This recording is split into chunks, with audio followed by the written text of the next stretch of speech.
Everybody thinks there is too much at stake in keeping Trump as on side as they possibly can to actually point out that he's doing things which are profoundly damaging to Europe's future. The Ukrainian President Volodymyr Zelensky has, of course, arrived in Downing Street. He's going to be talking to Keir Starmer today. Those talks, we believe, are underway. Starmer yesterday praised Donald Trump, Keir, for his efforts to bring an end to the war in Ukraine ahead of his meeting with Putin tomorrow. Britain has said it stands ready to increase pressure on Russia if necessary. Keir, are we just trying to be involved in something we're not involved in? I mean, it's hard to see how much the UK can have any influence, what pressure we can bring when Trump and Putin seem to want to just sort this all out themselves. It's a tricky one, isn't it? Because, of course, neither Starmer or Zelensky are going to be at this summit. So it's a bit like saying, well, if we're not invited to the party, we can have our own party and have these talks, but neither are going to be at the table.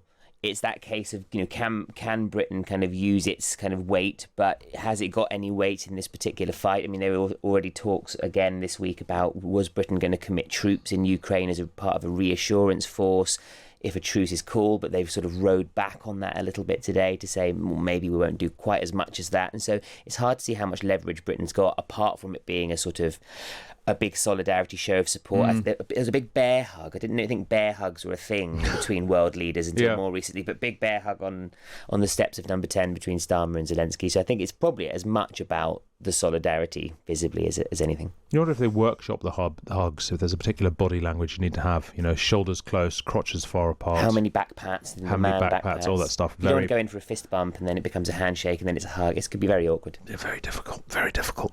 Let's speak now to Keir Giles. He's the Senior Consulting Fellow at the Russia and Eurasia Programme at Chatham House, the think tank. Keir, good morning.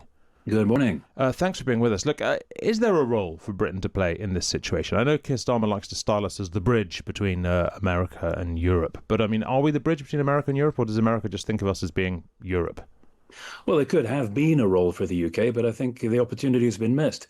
Let's not forget that we were in exactly this situation 6 months ago, right? It looked as though Trump was about to throw Ukraine under the bus, and suddenly there was a scramble to set up a so-called coalition of the willing to actually insert Europe into the conversation about its own future. Where has all of that effort gone? We heard over the last few days that coalition of the willing is ready to do something, but of course it's the result of decades of decisions to run down Europe's own defense potential that makes it more or less irrelevant in this situation. Keir Starmer back in February went within 48 hours from saying, yes, of course we must be in Ukraine, and of course the UK must be in the lead, to actually no, we can't do it without the Americans. And that's precisely the situation we're in now. You've had European countries who have failed over all of this time to actually get themselves in a position where they can influence the conversation, and now we're seeing the consequences. What could European countries have done to have had more influence in this situation? Because, I mean, they have been supplying weaponry to Ukraine. They have been steadfast supporters of Ukraine. They have been sort of, pushing sanctions on Russia. You'd think there ought to be some leverage there, no? You might have thought so, yes. And of course, let's not forget the UK was in the lead, was in the forefront of supplying weapons to Ukraine even before the full-scale invasion started. It was the UK that was saying, no, let's not write off Ukraine's chances. Pour anti-armor weapons in there to actually give Ukraine a fighting chance. And then being in the lead in this coalition that was trying to back Ukraine, shaming other countries like the United States and Germany into providing what Ukraine needed. But at the same time, you didn't have in the UK or elsewhere this national effort that was required to backfill everything that was being sent to Ukraine, to actually build up our own defense capacity to try to offset some of the effect of all of those decades of cuts, so that the armed forces of European countries would now actually be ready, or as close to as ready as possible, to actually do something to influence the future in Ukraine itself.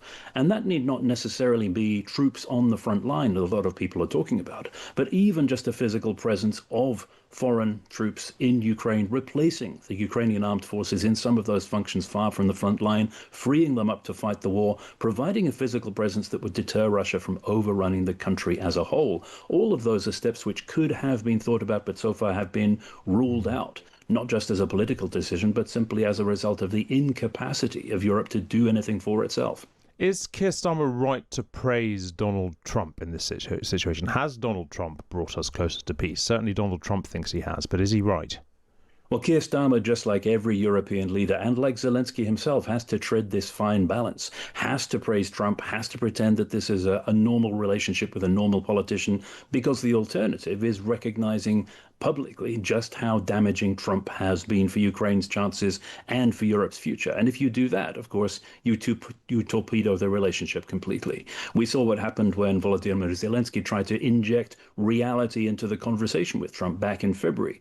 No European leader is doing that at the moment. They don't want to risk the blowback, the fallout, the jettisoning of the relationship altogether. Everybody thinks there is too much at stake in keeping Trump as on side as they possibly can to actually point out that he's doing things which are profoundly damaging to Europe's future. How much confidence do you have that Trump and Putin will come to some sort of agreement, no matter what that agreement might be? Oh, they'll come to some sort of agreement for sure. Putin will ask for something, Trump will give it to him. It's just we shouldn't necessarily think this is going to be anything to do with Ukraine. If it is, then it may well once again be something that Trump tries to force on Ukraine, even though it would be disastrous for Ukraine to accept it. All of the balls are in the air at the moment with this summit, and we simply don't know where they're going to land until those two people come out of the room.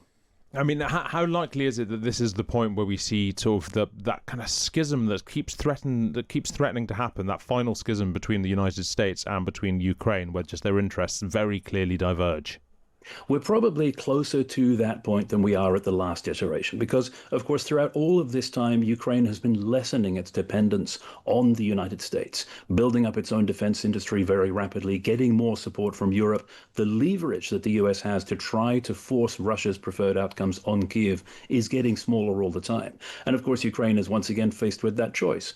What is going to be worse, accepting Russia's terms or fighting on without US support or possibly with active US opposition? That's, again, going to be the decision point, and it's only people in Kyiv that can actually tell which is the least worst outcome of those two. Right. Look, while I've got you, Keir, the Times reports today that Donald Trump's envoy, Steve Witkoff, supports a plan that's been discussed that would see Russia allowed to take military and economic control of occupied Ukrainian territory without Ukraine actually formally ceding it, a scenario which is said to mirror the Israeli occupation of the West Bank, which, of course, the ICJ has ruled illegal. I'm not sure I've ever before seen the West Bank described as a sort of enviable model that other places wish to adopt, but there you go.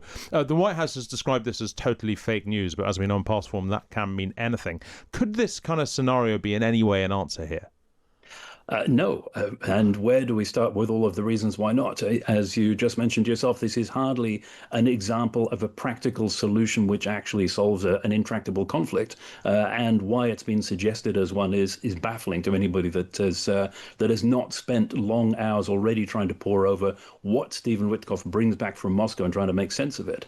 We shouldn't also forget that he seems to have fundamentally misunderstood what it was that Putin was demanding. So the fact that you've put somebody who is inexperienced at this in front of Putin without any independent note-taker, independent record of what's been agreed is just one of the factors that is making this so incredibly difficult to predict what is going to come out. I suspect even the US administration doesn't know what Putin has actually asked for. Thank you very much indeed. That's Keir Giles there of the Chatham House think tank.